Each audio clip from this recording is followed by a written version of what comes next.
I recently got my hands on the Uniformation GK2, and while testing it for my review video, which should be out by the time this video is done, I wanted to take my time and print as much as I can on it to give my honest opinion on it. I printed out a handful of models with Frozen's 8K aqua grey resin to see how well they came out, and one of the models is this rig walker, which came out so well that I wanted to print out more of this creator's lineup to see if this was going to be my next big army project. And not to spoil anything, but I have found the most complex and stunning model that I've seen so far, but depending on how I've done the thumbnail, you might have seen that already. But first, before I go into this complex model and creator, the main thing for me personally when looking at an army to 3D print for myself and the channel is if they are pre-supported. I know, if you do your own supports, you can print more variety and they are more likely to work, but I have to find a balance between juggling everything else, and support models can be a bit, well, tedious to say the least. Just being pre-supported isn't enough though. If you have been 3D printing for any time, you'll know not all supports are made equal. Luckily, there are resources like Once in a Six Sides Mini Rater for checking if a creator's pre-supports are reliable.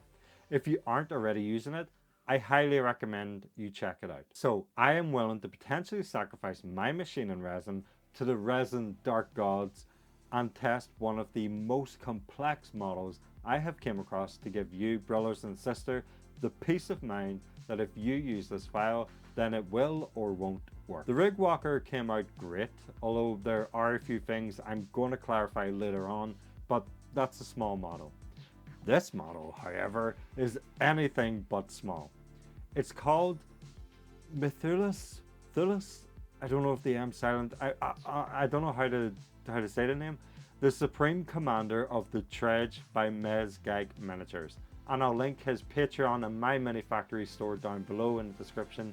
And he also has a YouTube channel with excellent tutorials on how to paint his model. I messaged Miniac as soon as I seen this model to check if it's okay to give him a mention, and he was all for it.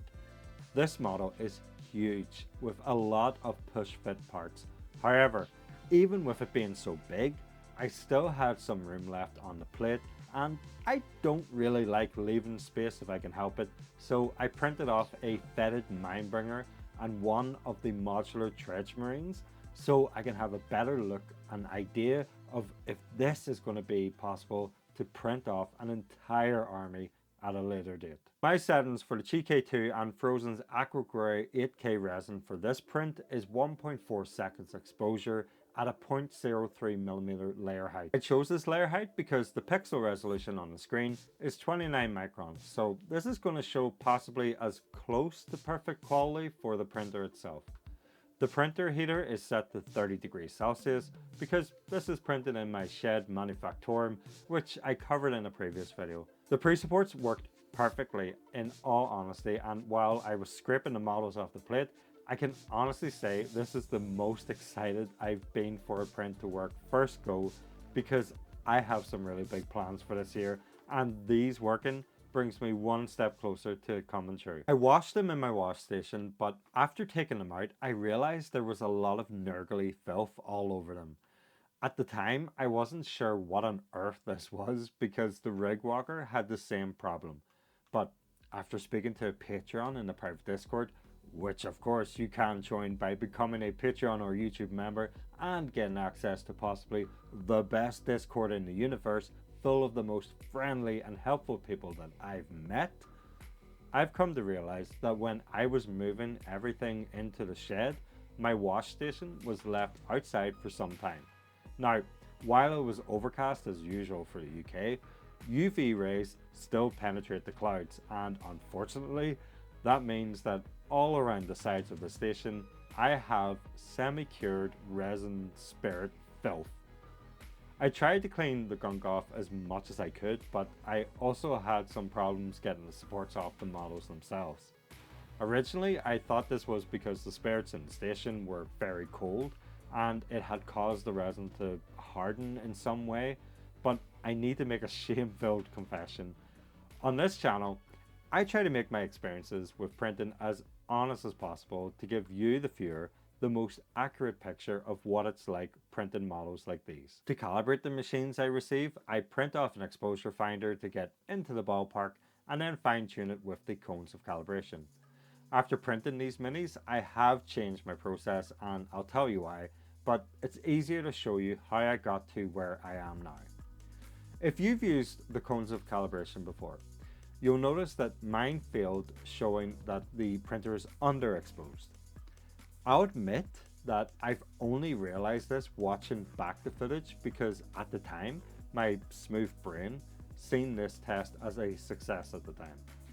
I'm going to blame the stress of getting the shed manufacturing finished. The cones of calibration are designed to get your printer ready to be able to print pre-supported files as effectively as it can. That may mean overexposing, which is exactly the symptoms I had. Since realizing the printer is overexposed, I actually ran some J3D Tech cubes of calibration tests on the advice of a GK2 Tech from the Discord. And after many tests, my settings are now 1.1 second exposure with a much lower 40mm lift speed. I don't mind the prints taking longer because between working full time and doing YouTube, I'm not really near the printers for most of the day anyway, and the printer actually slightly heats the shed passively, so it's sort of like a win-win for me. To build resin models, you have to use superglue, and I use Gorilla Glue gel with somewhat good success. This model has a lot of push fit parts to help with assembly, and this is where I ran into some problems because of the unknown at the time overexposure and some dirty spirits that cured in the holes. I couldn't fit a lot of the parts flush, so I had to cut them off with clippers to get it to fit correctly. My tips for printing this model is 100% make sure you're not overexposed and that the holes don't have any residue in them, or you'll run into the same problems. It's not really a big deal clipping them off, but it's also not how Miniac had planned for them to be built. Another tip as well is if you're having trouble with some parts not gluing together, is that you can use some bicarbonate of soda as a superglue activator with the added feature of filling the gap as well. It's not for every join, mind you, unless you're able to clean it off before it sets, as it can give some unwanted texture, but for stinky boys, it's perfect. This really is a fantastic sculpt once it's all built, and it's definitely deserving of a supreme commander role with its size. There's so many small details that I'm starting to get a bit nervous about painting him, because I really want to do the model justice. But that's the great thing about printing. It doesn't cost much to print them again, so if worse comes to worse, I'll have lost a few quid and hours of my life painting. However, it's completely outshined by this little guy riding a crab. Miniac, if you're watching this, I know you have a set of Treadlings which are class, but if this could be made into its own special character or unit with alternative sculpts around the same idea, I would gladly print as many of them as you can do. But if you remember, I also printed a fetid Minebringer and a Treadmarine as well. These are push fit design, but also are really easy to put together if you don't have them overexposed like me. However, while digging through my drawer of bases, I don't actually have a base for the Minebringer. There are normal bases ready to print included in the files, but I like printing pre-decorated bases, especially for the troops, so I loaded up some Texalary Factory 2.0 bases. I really hope I didn't butcher your name, sorry if I did, but these swamp bases are going to be perfect for these models, and while I was printing these, I also wanted to do some other bases for future videos with different sizes to see if they work, because as you can see, these bases have something very unique about them with their supports. Have designed these bases with quite frankly bizarre looking supports that don't look like anything I've seen before. There isn't any individual pillars of support, but instead it's a whole fin, if that's how you can describe them, of support. These were printed with the updated exposure settings I mentioned previously, and much to my surprise, they came out perfect. I'm not sure which Dark God they done a deal with, but Kudos to you, good sir, because these are fantastic innovation. On the README for the files, there is a note, however, that when you're washing the models in IPA or spirits, is to actually leave them soaking for around 50 minutes. So, admittedly, more than 50 minutes later, I came back to take them out and remove the supports, and they just came off buttery smooth. Normally, soaking models in IPA for too long will make them weak, but that's more than likely what they were factoring in, because even the small pieces that didn't come off in the first ripping were rubbed off by thumb easily. I'll also leave a link to these in the description as well. Bases alone are a great reason to have a 3D printer with the time saved for doing a whole army. The models went on perfectly to the bases, and I think it's safe to say these bases are going to be used for the rest of the army. However, for this video, this is when we say goodbye to the Mindbringer and Marine. Until the future, because I really do want to do Thulis justice, and with my upload schedules, I won't be able to complete them all in time for this video, but rest assured, they will be back and with new friends. Now, I've been binging a lot of Marco from Not Just Mecha recently, and in one of his latest videos, he blocked out a lot of the model's colors using an airbrush, which I've never tried before. So why not now on a model that I'm quite frankly shitting myself to paint? Before priming, I'm going to do something which I never do and actually plan out the paints I'm going to use. Doing this made me realize I really need to get my paints organized on the table again, because as neat and tidy as this is, it was a nightmare trying to find the paints I was after. I primed the whole model with Vallejo's black airbrush primer and then airbrushed on Beastie Brown to the cloth on the model. I then sprayed purple to the tentacles, because tentacles have to be purpley pink in my book, no matter the model. Then Russian World War II green to the skin, because this army comes from the deepest depths, so the skin is naturally going to be bloated and, well, rotten to say the least. Finally, it was time to spray the armor deep sea blue. I've done this in this order because the darker colors that were naturally oversprayed will just act almost like a mini gradient for the brighter colors being sprayed over them. I'd like to say all of this went smoothly and it was a faster way to paint the model, but in all honesty, my airbrush just kept clogging no matter what I done. The paints were thinned correctly and I couldn't wrap my head around why it kept clogging. Well, on the last day of airbrushing, when I was spraying on the highlights, I decided enough was enough. I was sick and tired of the clogging and the sprays being so unpredictable. So I done what anyone else would do and googled why my airbrush kept clogging. I used a Harder and Steenbeck Evolution with a 0.2 nozzle. That what I found out, there was little pigments tried into different parts of the airbrush.